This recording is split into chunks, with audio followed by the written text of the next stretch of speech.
Missing shots and whiffing is very normal and nothing to be embarrassed about. However, there are times where you start questioning why you're struggling to land your shots. What is holding back your aim? Welcome back to Esports Driven, and in this video we'll talk about the 7 biggest mistakes that you could be doing which can negatively affect how you aim in Valorant. One of the biggest mistakes players do is straight up running it down into the competitive queue.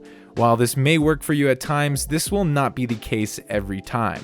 You have to account for the fact that we all have bad days. Warming up in deathmatch or in the range can add a level of consistency that you will meet before launching into a ranked game.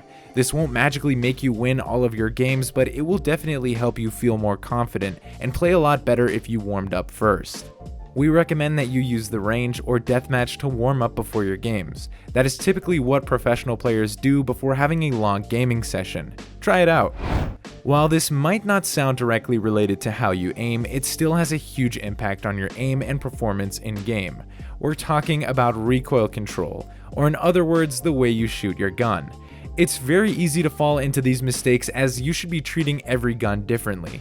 We are not talking about spraying. Spray control is a different skill. Here we're referring to how you can get those one-taps going. For example, when it comes to using the Vandal, you need to burst your shots and move between each burst, just like this. You'll be able to maintain high accuracy bullets and become a harder target to shoot because of the movement involved. Another way to do it is to tap your bullets and/or alternate between tapping and bursting. Don't make your bursts go for too long. That can mess up your aim and control of the gun's recoil. When it comes to using the Phantom, you should almost never tap with the Phantom. It isn't built to one tap. Similarly though, you can burst your bullets and make a move to the right or left between each burst, which will look like this. It will also make it very efficient since the Phantom is better at shooting bursts. When it comes to using the one-tap weapons, such as the Guardian and the Sheriff, we recommend that you don't spam it, not in any way. Try to maintain the same type of movement as we mentioned and make sure you're taking your time before you shoot. You need to be precise and focus on getting that one bullet. This next mistake we'll be talking about is something we've just mentioned previously: movement. You don't see it at times, but movement can affect your aim drastically, and that goes both ways. Your movement can complement or completely drag down your aim. It's time that you learn to move properly so that your aim is not going to struggle to keep up. First, make sure you're timing your movements. Let go of crouching. Focus on strafing left to right while maintaining a timing between these strafes. Simply strafe to the left or right after each bullet you shoot, and try to figure the timing at which you're still accurate during the movement.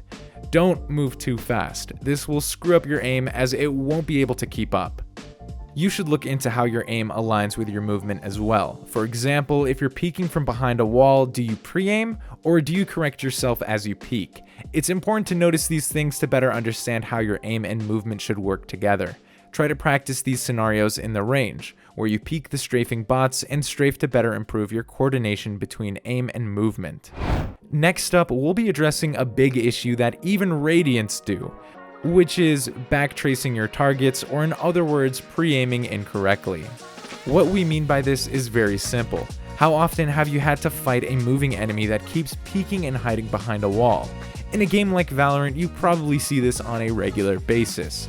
The incorrect thing to do is to try and track your target back to their cover, because this will lead you to need to adjust your aim when they peek you again. Instead, try to always pre-aim where they will peek. Take this as an example. As we're placing your crosshair into their peeking spot, and staying disciplined will reward you the kill. And trust us, this trick will definitely help you get a lot more kills. Bad habits can easily destroy your aim, but that's why we're here. One of the worst bad habits that can completely destroy your ability to flick is prioritizing speed over precision. It's completely incorrect to flick to your targets as soon as you see them. The proper way to flick is to flick as fast as you can, but then to slow down and take the time to adjust and correct yourself. This advice has been given by countless professional players. It's time to change that bad habit. Flick, adjust, then shoot. This is what it looks like to flick immediately, which is the mistake you might be doing. And this is what it looks like to properly flick, which is the right way that can help you improve your flicks dramatically. A mistake that is often overlooked is positioning. Your positioning in any scenario in the game can highly affect your aim. For example, it's unrealistic that you peek somewhere knowing there might be 5 enemies waiting for you, or peeking way too many angles that your aim is overwhelmed and it ends up with an unhappy ending. Make sure you always peek maximally 2 angles at once, especially when you know where enemies are. Don't put yourself in a position where it's overwhelming that it's hardly beneficial for you. Always take a moment to look and think about your positioning. Take this as an example on Haven Garage. You can peek out, which will expose you to window, grass, and anyone on mid. While if you come to the corner and hold the attackers coming your way, this guarantees you a one-on-one fight. Aiming in a 1v1 is way easier than a 1v5, so avoid making this mistake in your future ranked games. With the right mindset, it can be the key to success in every aspect. A common mistake people go through is thinking and vocalizing that their aim has become worse. I used to aim better. In most cases, this is incorrect and not the right take on it. You have to account for the facts, that you constantly fight against different enemies and some might be easier than others, especially if you climb up the rank ladder.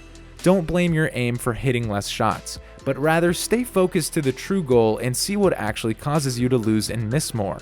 With this type of mindset, you can actually improve and not stay stuck. And as you avoid the previous mistakes you're not aware of, it will be easier for you to hit a lot more shots. There is still a lot more to master in order to achieve your goals on Valorant, and for that we've dedicated some videos to help you. Check out this video, The Reasons Why You're Hard Stuck, by simply clicking on the screen. If you enjoy our content, feel free to subscribe. Thanks for watching, and we'll see you in the next video.